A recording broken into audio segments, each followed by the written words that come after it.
Chapter 12. Has Science Disproved God?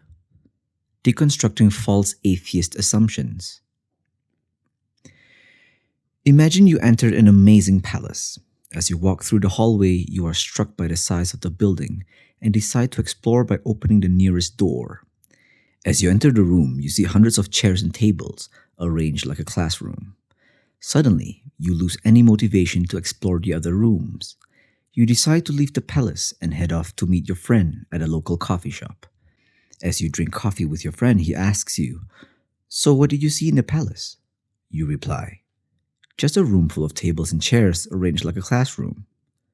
Your friend then asks, "Why didn't you see the other rooms?" You reply by saying, "There's no point. There was nothing to see." If this room was full of chairs and tables, then the other rooms will have nothing in them. If this room was full of chairs and tables, then the other rooms will have nothing in them. Is your reply rational? Does it logically follow that just because there is something in one room, there will be nothing in the other rooms? Of course not. Atheists who claim that science has disproved God follow a similar logic. Science focuses its attention on only what observations can solve. However, God, by definition, is a being who is outside the physical universe. Therefore, any direct observation of him is impossible. However, an atheist may argue that indirect observation may support or negate God's existence. This is not true. Any form of indirect observation could never negate God's existence, because it is like saying an observed phenomenon can negate an unobserved phenomenon. This follows the same logic as the above example in the palace. The fact that science does not lead to atheism is attested by the majority of the philosophers of science. For example, Hugh Gotch rightly concludes that to, quote, insist that science supports atheism is to get high marks for enthusiasm but low marks for logic, end quote. Gotch makes perfect sense because the method of thinking that relies on observation cannot deny what cannot be observed. What science can do, however, is stay silent on that matter, or provide evidence that philosophers can use to formulate a philosophical argument that God exists. Notwithstanding, there are arguments that use scientific evidence that conclude God's existence is unlikely. These are known as evidential arguments. They are philosophical in nature and not scientific conclusions.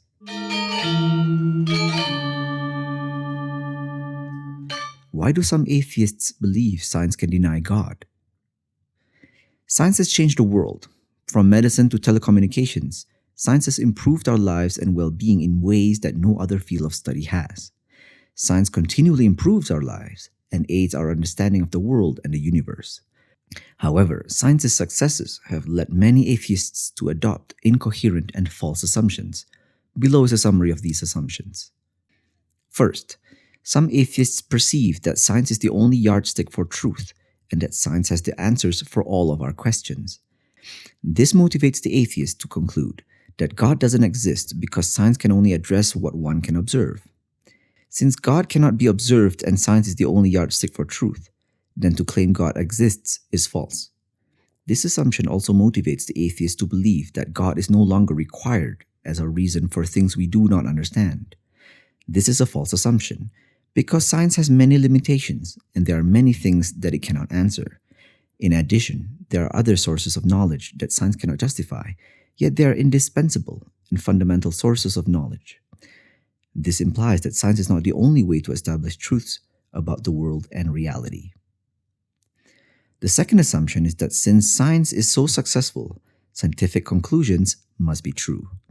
If scientific conclusions are true, and science cannot address an unobserved reality like God, then it follows he does not exist. The logic behind this assumption is fuzzy and exposes a common ignorance concerning the philosophy of science. Simply put, just because something works does not mean it is true. This is a basic idea in the philosophy of science. Unfortunately, even some highly acclaimed scientists take the incoherent view that the successful practical application of a scientific theory proves it to be true in an absolute sense. I once met Richard Dawkins at the World Atheist Convention in 2010, held in Dublin, Ireland. I spoke to him briefly and asked him why he told one questioner not to study the philosophy of science and, quote, just do the science, end quote. He didn't give me much of a reply. Surveying his public work, it is now becoming clear that one of his main reasons is that science, quote, works, bitches, end quote. Although intuitive, it is false. It does not logically follow that a scientific theory or conclusion is true just because it works. The third assumption is that science leads to certainty. If science cannot directly prove God's existence, and it is the only route to certainty, then we cannot be certain of God's existence. This assumption also motivates the atheist to argue that once something is labeled as a well-confirmed scientific theory, we must dismiss divine revelation if it opposes it in some way. This is not true. When scientists call something a theory, they are not saying it is absolute and that it will never change. It means it is the best explanation of particular phenomena based on our limited observations. However, there can always be a new observations or a way of seeing things that is at odds with previous observations. This is the beauty of science. It is not set in stone. Therefore, if religious scripture and science seem to conflict, it is not a huge problem. Why? Because science can change. All that we can say is our current understanding of observed phenomena based on our limited observations is at odds with what a particular scripture says, but it may change. This is a huge difference from using science as a baseball bat to smash the claims of religious scripture. Some scientific facts, based on direct observation, are unlikely to change in science, but most of the arguments that are used to bash religious discourse are based on more complex scientific explanations and theories, such as Darwinian evolution. If the content of a divinely revealed text seems to be at odds with scientific explanations and theories, you must not reject revelation to accept the science. In addition, you must not reject the science to accept the revelation. It is within your epistemic right to accept both. The correct approach, therefore, is to accept the science as the best that we have without making massive epistemic leaps of faith and concluding that it is absolute. At the same time, you can accept the revealed text because you have good reasons to do so. The final assumption forms the lens by which many atheists see the world. This lens, as discussed in various chapters of this book, is naturalism. There are two types of naturalism, philosophical and methodological. Philosophical naturalism is the philosophy that all phenomena in the universe can be explained via physical processes and that there is no supernatural. Methodological naturalism is the view that if anything is deemed scientific, it can never refer to God's divine activity or power. The atheist conflates philosophical naturalism with methodological naturalism. The atheist inadvertently adopts the non-scientific assumption of philosophical naturalism to understand scientific conclusions. The atheist confuses the idea that scientific conclusions, in order to be scientific, must not refer to God's creative power or wisdom, otherwise known as methodological naturalism, with the fact that his creative power and wisdom do not exist, philosophical naturalism.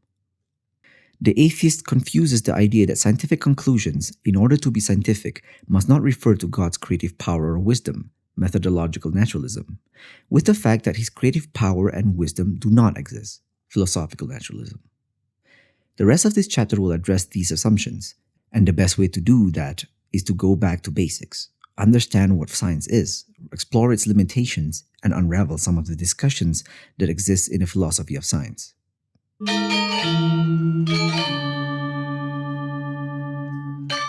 What is science?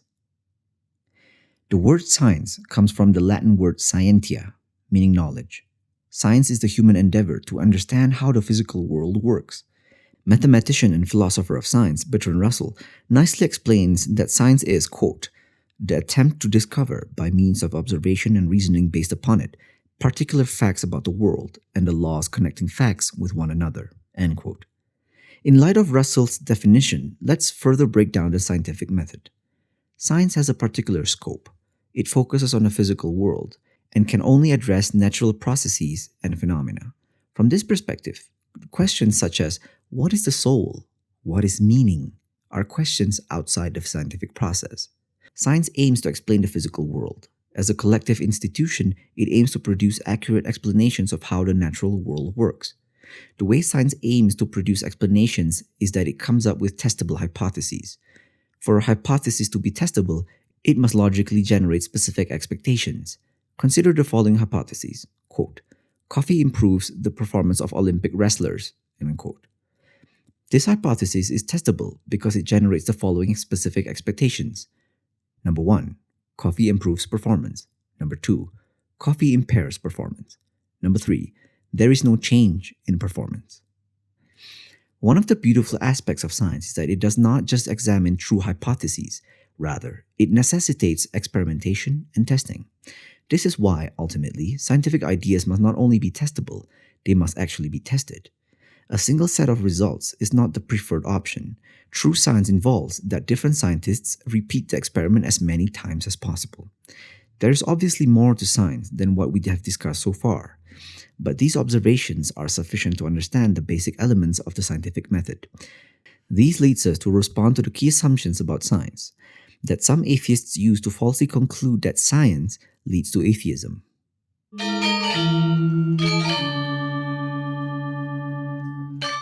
Assumption number 1. Science is the only way to establish the truth about reality, and it can answer all questions. This assertion, known as scientism, claims that a statement is not true if it cannot be scientifically proven. In various conversations I've had with atheists and humanists, I've found that they constantly presume this assertion. Science is not the only way to acquire truth about the world. The limitations of the scientific method demonstrate that science cannot answer all questions. Some of its main limitations include that it, number 1, is limited to observation. Number 2, is morally neutral. Number 3, cannot delve into the personal. Number 4, cannot answer why things happen. Number 5, cannot address some metaphysical questions. Number 6, cannot prove necessary truths. However, before we discuss these limitations, it is important to note that scientism is self-defeating. Scientism claims that a proposition is not true if it cannot be scientifically proven, yet the above statement itself cannot be scientifically proven. It is like saying, quote, there are no sentences in the English language longer than 3 words, end quote, which is self-defeating because that sentence is longer than 3 words. Limited to observation. This may sound like an obvious limitation, but it is not entirely understood. Scientists are always limited to their observations. For example, if a scientist wants to find out the effect of caffeine on baby mice, they will be restricted to the number and type of mice they have and all the variables in place during their experiment. Philosopher of science Elliot Sober makes these points in his essay, Empiricism. Quote, at any moment, scientists are limited by the observations they have at hand. The limitation is that science is forced to restrict its attention to problems that observations can solve. End quote. Not only are scientists restricted to observations, but they are also limited by the fact that a future observation may form new conclusions that in turn can go against what was previously observed. See the section below, the problem of induction. Another limitation involves the fact that what is considered to be non-observable today could be perceived by our senses in the future, either due to improved technology or persistent investigation. The discovery and use of the microscope and the electron microscope are good examples of scientific progress. Therefore, we can never be certain about our current understanding of the physical world because it can change with improved observations. Morally neutral. Science is morally neutral. Now, this does not mean that scientists do not have morals. What it means is that science cannot provide a foundation for morality. For instance, science cannot be a basis for the meaningfulness and objectivity of morals, and it cannot tell us what is right or wrong. This does not mean that it cannot be part of a multidisciplinary approach that informs some ethical and moral decisions. However, science on its own fails to provide a basis for what we consider good or bad. Science essentially tells us what is and not what ought to be. The statement, quote, you cannot get an ought from an is, end quote, has become a philosophical cliché. However, it has some truth in it. Science can tell us what happens when a knife penetrates someone's skin, including all of the processes involved, but it cannot tell us whether it is immoral. The blood, pain, and physical damage could be due to important life-saving surgery or the result of a murder. The point is that understanding all the processes involved in cutting and penetrating the human flesh does not lead us to a moral decision. As mentioned in Chapter 9, Charles Darwin considered morals and science, specifically biology, and came up with an extreme example of the possible implications of a morality stemming from a biological process. He suggested that if we were reared under a different set of biological conditions, then what we would consider moral could be very different from our current views. What Darwin may have been telling us is that if what human beings consider to be moral was just a result of previous biological conditioning, then having a different set of conditions would result in different moral standards. This has immense implications for the foundations and meaningfulness of morality. Firstly, establishing biology or a set of physical conditions as a basis for morality renders morals subjective, because they are and were subject to inevitable changes. However, this contradicts the innate and undeniable fact that some morals are objective. Secondly, if our sense of morality was based on biological conditions, then what meaning do our morals have?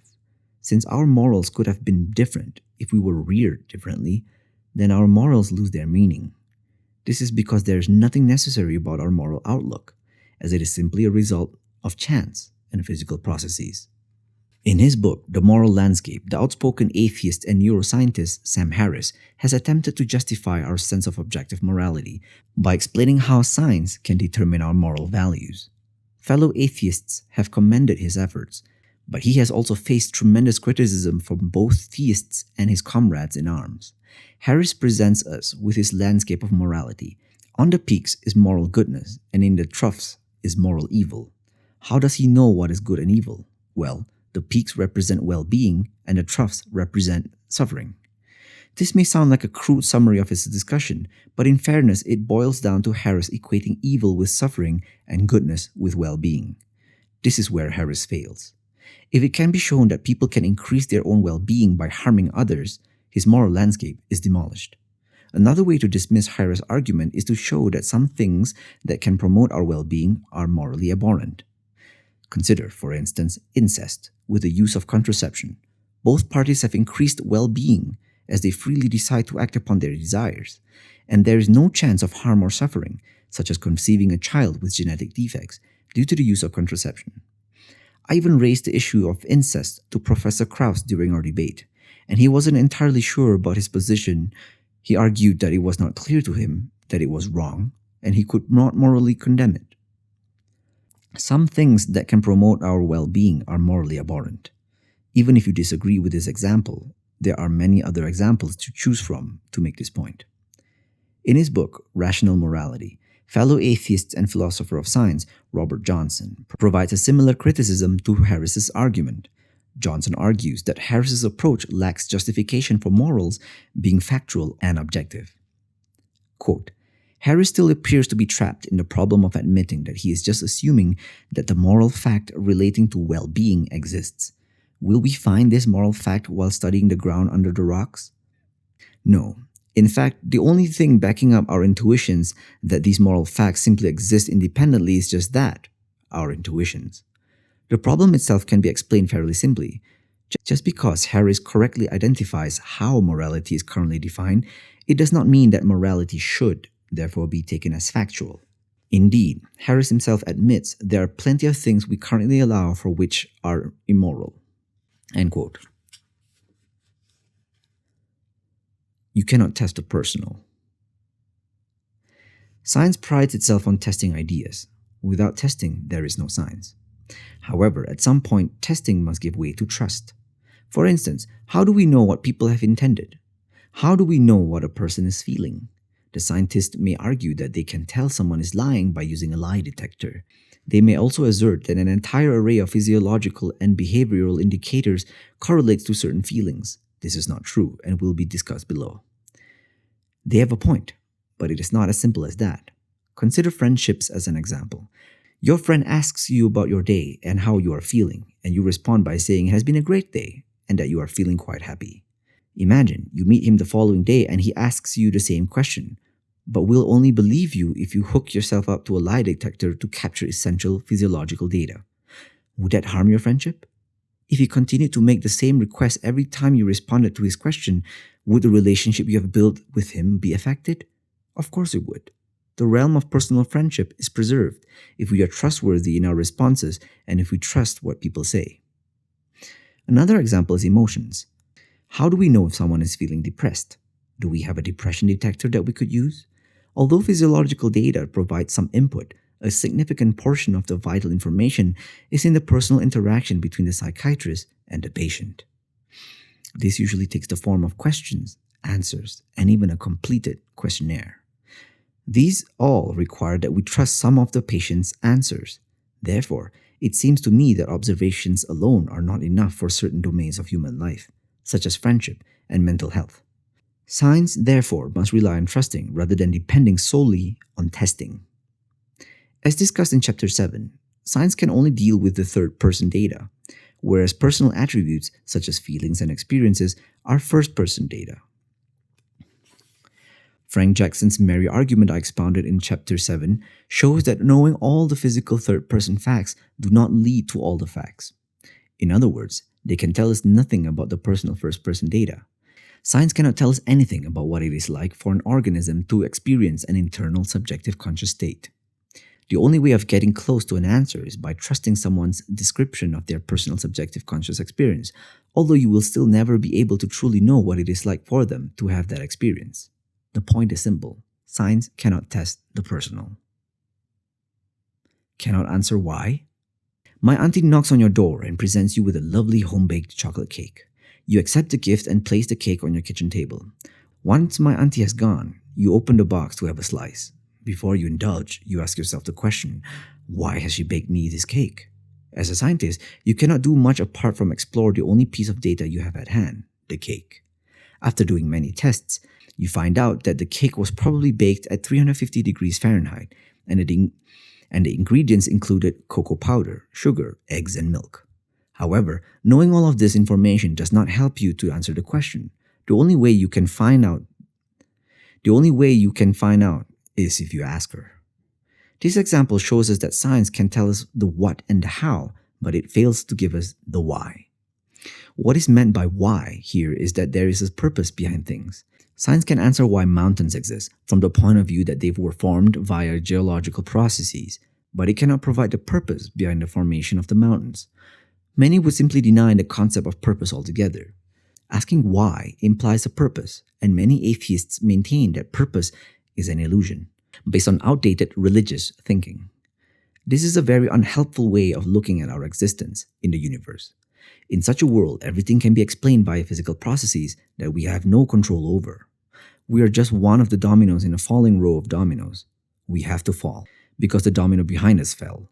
Not only is it counterintuitive, but it highlights some striking contradictions in the way we reason in normal day-to-day activities. Imagine while reading this book, you reach the final chapter and you see the following sentence, quote, "There is no purpose behind this book," end quote. Would you even consider taking such a statement seriously? Cannot answer some metaphysical questions. Science can address some metaphysical questions. However, these are the questions that can be empirically addressed. For example, science has been able to address the beginning of the universe via its field known as cosmology. Nevertheless, some valid questions cannot be answered scientifically. These include, why do conclusions in deductive reasoning necessarily follow from the previous premises? Is there an afterlife? Do souls exist? What is it like for a conscious organism to experience a subjective conscious experience? Why is there something rather than nothing? The reason that science cannot address these questions is because they refer to things that go beyond the physical, observable world. Necessary truths. Scientism cannot prove necessary truths such as mathematics and logic. As discussed in Chapter 3, the conclusion of a valid deductive argument necessarily follows from its premises. Consider the following argument. Number 1. Conclusions based on limited observations are not absolute. Number 2. Scientific conclusions are based on limited observations. Number 3. Therefore, scientific conclusions are not absolute. The validity of this argument, not to be confused with its soundness, is not based on empirical evidence. Its validity refers to the logical flow of the argument and has nothing to do with the truth of the premises. There is a logical connection between the conclusion and the premises. This connection is not based on anything empirical. It is happening in one's mind. Can science justify the logical connection between the premises and the conclusion? No, it cannot. As discussed in Chapter 3, there is an insight in our minds that moves us from the premises to the conclusion. We see something that is not based on empirical evidence. There seems to be internal logical structures or aspects of our minds that facilitate this type of reasoning. No form of observation can justify or prove the logical flow of a deductive argument. Mathematical truths such as 2 plus 2 is equals 4 are also necessary truths and are not purely empirical generalizations. For instance, if I were to ask what is 1 fulufa plus 1 fulufa, the answer would obviously be 2. Even though you do not know what a fulufa is and you have never sensed one, you know that one of them plus another one is going to be 2. Other sources of knowledge. Science cannot justify other sources of knowledge, such as testimony. This is a branch of epistemology, quote, concerned with how we acquire knowledge and justified belief from the say-so of other people, end quote. Therefore, one of the key questions it tries to answer is, how do we gain, quote, knowledge on the basis of what other people tell us, end quote. Professor Benjamin McMyler provides a summary of testimonial knowledge. Quote, here are a few things that I know. I know that the copperhead is the most common venomous snake in the greater Houston area. I know that Napoleon lost the Battle of Waterloo. I know that, as I write, the average price for gasoline in the US is $4.10 per gallon. All of these things I know on the basis of what epistemologists call testimony, on the basis of being told of them by another person or group of persons, end quote. McMyler's summary seemed quite intuitive and highlights why we claim some knowledge solely based on testimonial transmission. The world being a sphere is a striking example. The belief that the world is a sphere is, for most of us, not based on mathematics or science. It is purely centered on testimony. Your initial reactions may entail the following statements, quote, I've seen pictures. I've read it in the science books. All my teachers told me. I can go on the highest mountain peak and observe the curvature of the earth, and so on. However, upon intellectual scrutiny, all of our answers fall under testimonial knowledge. Seeing pictures or images is testimonial because you have to accept the say-so of the authority or person who said it is an image of the world. Learning this fact from science textbooks is also due to testimonial transmission, as you have to accept what the authors say as true. This also applies when referring to your teachers. Attempting to empirically justify your current conviction by standing on the highest peak is also based on testimony, as many of us have never done such a thing. Your assumption that standing on the highest peak will provide you with evidence for the roundness of the earth is still based ultimately on the say-so of others. Even if you have done it before, it does not in any way prove the roundness of the earth. Standing on a peak will only indicate that the earth has some form of curvature and not a complete sphere. After all, it can be a semicircular or shaped like a flower. In summary, for the majority of us, the fact that the world is round is not based on anything else apart from testimony. Knowledge is impossible without testimony. Professor of Epistemology C.A.J. Cody summarizes the point made so far and lists some of the things that are solely accepted on the basis of testimonial transmission. Quote, many of us have never seen a baby born, nor have most of us examined the circulation of the blood, nor the actual geography of the world, nor any fair sample of the laws of the land. Nor have we made the observations that lie behind our knowledge that the lights in the sky are heavenly bodies immensely distant. End quote. The significance of testimonial knowledge needs no further discussion. For a lengthier discussion on testimony, please refer to chapter 13. In summary, scientism, which is the view that the scientific method is the only way to form conclusions about reality, is false. Scientism is self-defeating. It also cannot account for moral truths, logical and mathematical truths, and indispensable sources of knowledge such as testimony. Science is a limited method of study that cannot answer all the questions.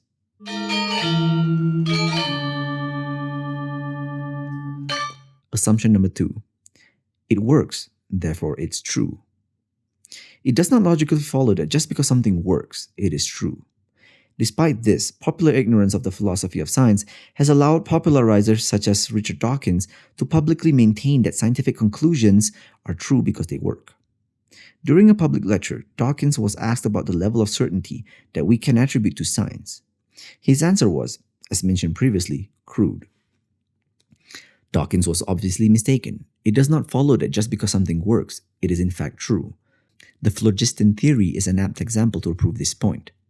Early chemists postulated a theory that in all combustible objects was an element called phlogiston. According to this theory, when a combustible object burned, it would release phlogiston. The more combustible a material was, the more phlogiston it contained. This theory was adopted as a fact by the scientific community. The theory worked so well that in 1772, Dan Rutherford used it to discover nitrogen, which he called phlogisticated air at the time. However, phlogiston was later found to be a false theory. Phlogiston did not exist. This is one of many examples to show that a theory can work and produce new scientific truths, and yet later be found to be false. The lesson is obvious. Just because something works does not mean it is true. Some untrained objectors would argue that the example above is specific and cannot apply to modern science. They maintain that the theory of phlogiston was not a complete theory and had assumptions. However, today's scientific theories do not suffer from these problems. This is completely false. Take Darwinian evolution as an example of a well-established theory. According to mainstream secular academics, it is based on assumptions, considered relatively speculative, and there are disputes about its core ideas. Scientific U-turns do not care about who is sitting in the passenger seat. Even things which seemed obvious, undeniable, and observable can be overturned. A relatively recent example of this is the study of Neanderthal skulls in Europe. Darwinian biologists argued that Neanderthals must have been the ancestors to our species. In textbooks, documentaries, and museums, this scientific fact was taught. In 1997, biologists announced the Neanderthal simply could not be our forerunner, based on modern DNA testing. Every aspect of science, and even the sub-theories that make up the bigger theories in every field, will eventually revise their conclusions. The history of science has shown us this trend, so to speak of scientific facts as immutable is not accurate. It is also impractical. All scientific theories are work in progress and approximate models. If someone claims there is such a thing as scientific absolute truths, then how would he or she explain the fact that quantum mechanics and general relativity, which are both seen as true by physicists, contradict each other at a fundamental level? They both cannot be true in an absolute sense. Knowing this, physicists assume both to be working models and use this approach to make further progress. The idea that well-confirmed scientific theories are final is therefore misleading, impractical, and dangerous for scientific progress. Historians and philosophers of science have been vocal in their opposition of using such language. Philosophers of science Gillian Barker and Philip Kitcher drive the point home. Quote, "Science is revisable. Hence, to talk of scientific proof is dangerous, because the term fosters the idea of conclusions that are graven in stone." End quote.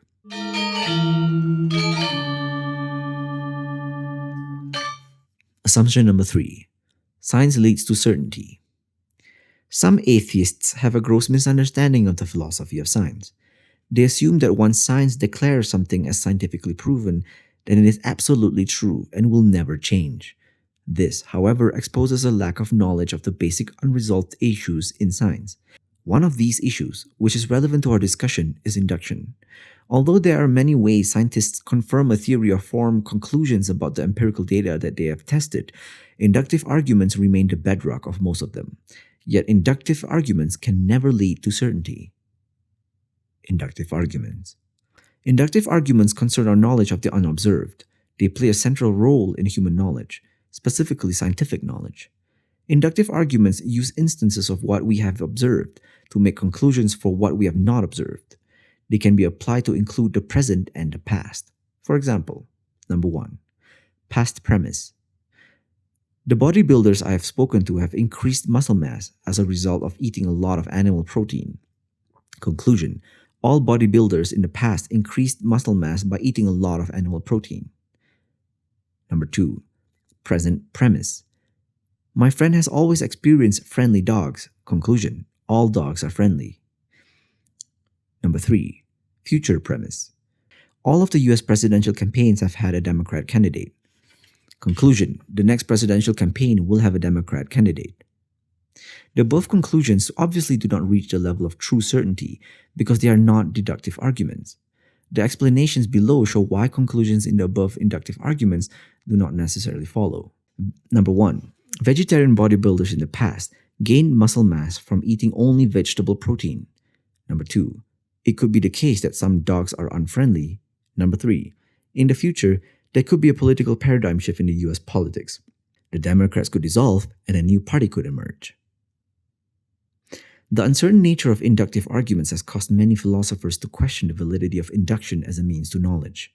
This is an area of philosophy known as epistemic justification. This questioning led to what is now known as the problem of induction. It must be noted that inductive arguments are not the same as inductive reasoning, as this type of reasoning refers to the use of the senses and not how conclusions are made. For example, you observe frogs in your garden, and you mirror what you have observed by stating that there are frogs in your garden. You do not make a conclusion for unknown phenomena, in this case all frogs or the next frog you have not yet observed. The problem of induction. The challenge to induction can be traced back to the Greek, skeptical philosophical school known as Pyrrhonism. However, it was David Hume who comprehensively explained the failure of inductive arguments to provide knowledge of reality. Hume argued that the nature of our reasoning was based upon cause and effect, and that the foundation of cause and effect was experience. He maintained that since our understanding of cause and effect was based on experience, it would not lead to certainty. Hume argued that to use a limited set of experiences to conclude for an unobserved experience would not give rise to certainty. The previous examples show that inductive arguments make a conclusion by moving from the particular to the general. In other words, one moves from a limited set of experiences to conclude for experiences that have not been experienced. Inductive arguments are not deductively valid, in that the conclusion does not necessarily follow from its premises. Hume does not restrict his argument to the uncertainty of induction. He claims that they are not justified in any way. Inductive arguments are based on an assumption that, quote, the future will resemble the past, end quote, which implies that nature is uniform. However, the only way to justify this assumption would be to use an inductive argument. Hume argues that this reasoning is circular because assumption is based on the thing that we are seeking to justify. To justify an inductive argument with this assumption would be tantamount to justifying induction arguments with inductive arguments. After all, it could be that nature is not uniform. In summary, Hume's argument is that we cannot justify inductive arguments. The assumption that nature is uniform is based on an inductive argument. And therefore, to use this assumption as a means to validate inductive arguments, quote, is like underwriting your promise to pay back a loan by promising you will keep your promises, end quote. Inductive arguments as a problem for science. Given that inductive arguments cannot give rise to certainty, it then becomes a problem for scientific conclusions. Scientists heavily rely on inductive arguments to form conclusions about the data that they have observed. However, since all observations are limited or based on a particular set of observed data, then deriving a conclusion based on limited data will not be certain. The history of science provides many examples that highlight its dynamic nature. Prevailing theories in every field of science are very different from past eras. Samir Okasha, a lecturer of philosophy at the University of York, argues that if we were to pick any scientific discipline, we could be, quote, sure that the prevalent theories in that discipline will be very different from those 50 years ago, and extremely different from 100 years ago, end quote. At the beginning of the 20th century, physics looked neat and tidy with its Newtonian model of the universe. No one had challenged it for around 200 years, as it was scientifically proven to work. However, quantum mechanics and general relativity shattered the Newtonian view of the world. Newtonian mechanics assumed time and space to be fixed entities, but Albert Einstein showed these were relative and dynamic. Eventually, after a period of upheaval, the Einstein model of the universe replaced the Newtonian model. A cursory glance at the history of science confirms the problem of induction. A new observation can always contradict previous conclusions. Science and religious scripture. Since scientific conclusions are inductive in nature, and inductive arguments do not lead to certainty, it follows that what we call scientific explanations should not be considered absolute. There are no Moses tablets in science. There are, however, some things that we should not be skeptical about, such as the roundness of the earth, the existence of gravity, and the elliptical nature of orbits. Many atheists mock religious scripture for its inability to represent the facts. There are many online and offline discussions on science and religious orthodoxy. Even mainstream television programs host debates on religious perspectives on the natural world. However, in light of the discussion above, we have created a false dichotomy of religion versus science. It is not as simple as accepting one over the other. Science is the application of reason to the natural world. It seeks to understand how the world works. The Quran also refers to natural phenomena, and inevitably there have been direct conflicts with scientific conclusions. When a conflict arises, there is no reason to panic or to deny the Quranic verse that is not in line with science, nor can anyone use this situation to claim that the Quran is wrong. To do so would be to assume that scientific conclusions are true in an absolute sense and will not change. This is patently false. History has shown that science revises its conclusions. Believing this does not make one anti-science. Imagine how much progress we would make if scientists were not allowed to challenge past conclusions. There would be none. Science is not a collection of eternal facts and was never meant to be. Since there are good arguments to justify the Quran's claim of being God's word, then if the Quran conflicts with limited human knowledge, it should not create massive confusion. Remember, God has the picture, we have just a pixel. Until the 1950s, all physicists, including Einstein, believed that the universe was eternal. All the data supported this, and this belief conflicted with the Quran. Yet the Quran explicitly states that the universe had a beginning. New observations using powerful advanced telescopes made physicists drop the steady-state model, eternal universe, and replace that with the Big Bang model, universe with a beginning, possibly about 13.7 billion years ago. So, science came into line with the Quran. The same thing happened with the Quranic view of the sun. The Quran states that the sun has an orbit. Astronomers disagreed, saying it was stationary. This was the most direct contradiction between observations of scientists and the Quran. However, after the discovery of the Hubble telescope, astronomers revised their conclusions and found the sun was orbiting around the center of the Milky Way galaxy. Yet this does not mean that the Quran is a book of science, it's a book of signs. The Quran does not give any details concerning natural phenomena. Most of the things it refers to can be understood and verified with the naked eye. The main objective of the verses that point towards the natural world is to expose a metaphysical power and wisdom. Their role does not include elucidating scientific details.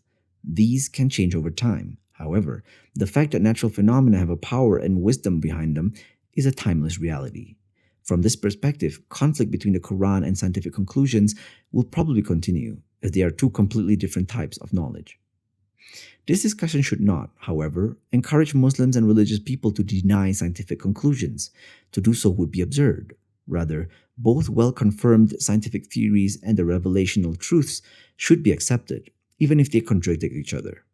Scientific conclusions can be accepted practically as working models that can change and are not absolute, and the revelational truths can be accepted as part of one's belief. If there is no hope of reconciling a scientific conclusion and a statement of the Quran, then you do not have to reject a revelation and accept the science of the day. Conversely, the science should not be rejected either. As previously mentioned, it is within your epistemic right to accept both scientific and revelational truths.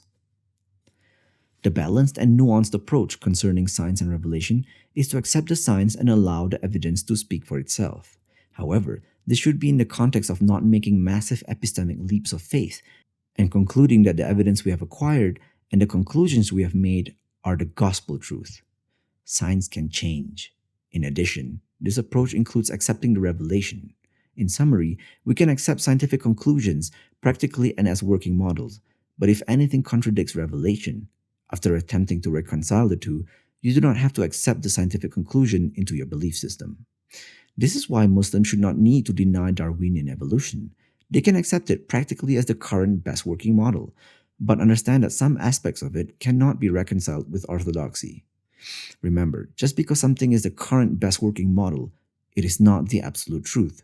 It is also important to know that scientific knowledge and divine revelation have two different sources. One is from the human limited mind, the other is from God. One would have to commit an epistemological disqualification to use scientific conclusions as a means to dismiss revelation. We have a pixelated understanding of reality. Our knowledge is finite, God's knowledge is not. Therefore, if there happens to be a contradiction between the two, the above strategy should be adopted. Islamic inductive arguments? Critical and learned observers of this discussion will notice that although this is a mainstream understanding of science amongst academics and philosophers, it also brings to light potential criticisms of Islamic epistemology. They can argue that in the Islamic tradition, inductive arguments are used to preserve the Qur'an and of prophetic traditions, known as hadith. Therefore, Muslims cannot claim certainty in these vital source texts for Islam. This is a misplaced contention. To explain why, refer back to the earlier distinction between inductive reasoning and inductive arguments. Inductive reasoning provides certainty for basic types of knowledge. For instance, if I observe X in Y, it follows that Y allows X. I observe that crows fly, so it necessarily follows that some crows fly. As you can see, this form of induction just mirrors the observation. It states the plain facts without making a conclusion for something that is yet to be observed. This type of induction was used in the preservation of the Qur'an and the prophetic traditions. For example, a companion of the Prophet Muhammad ﷺ heard the Qur'an and he simply repeated what he had heard. He never made a conclusion for a verse that he never heard. For example, a companion wouldn't hear إِيَّاكَ نَعْبُدُ وَإِيَّاكَ نَسْتَعِينُ. It is you we worship and it is you we ask for help. And then conclude قُلْ هُوَ اللَّهُ أَحَدٌ. Say, He is God, the uniquely one. Hence, this objection is false, as it misunderstands the type of induction involved in the preservation of the Qur'an and the prophetic traditions.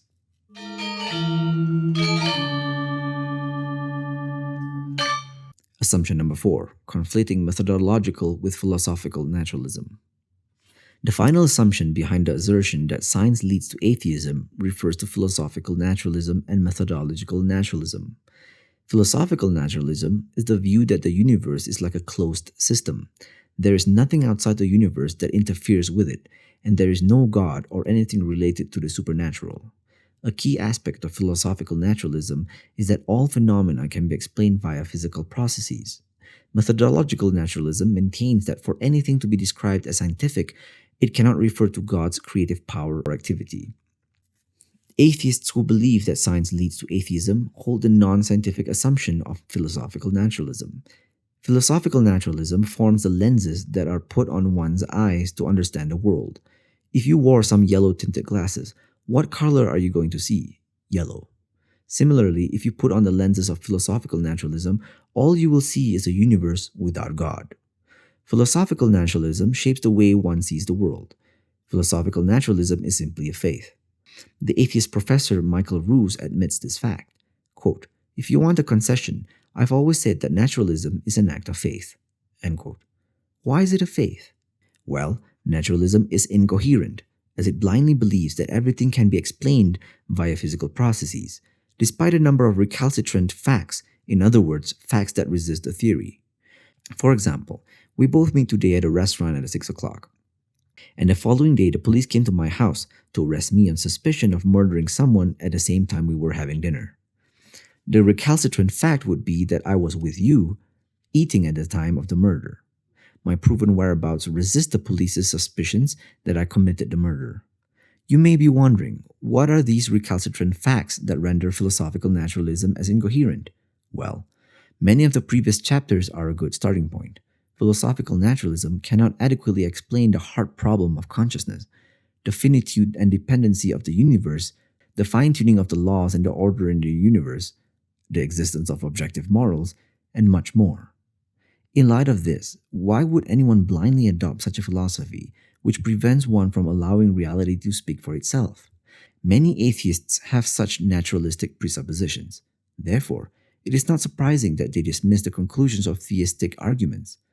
Usually they reject good arguments because they are blinded with the false assumption that everything has to be explained by physical processes and that they can never entertain supernatural explanations. Methodological naturalism, however, is not a problem for theism, especially Islamic theism.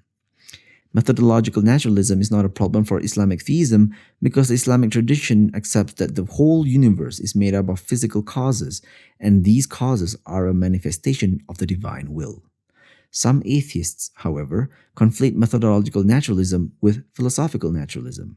Just because scientific conclusions and theories cannot refer to God's power and creativity, methodological naturalism, it doesn't follow that God doesn't exist, philosophical naturalism.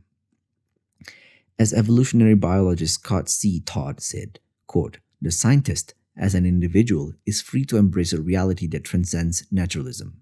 End quote.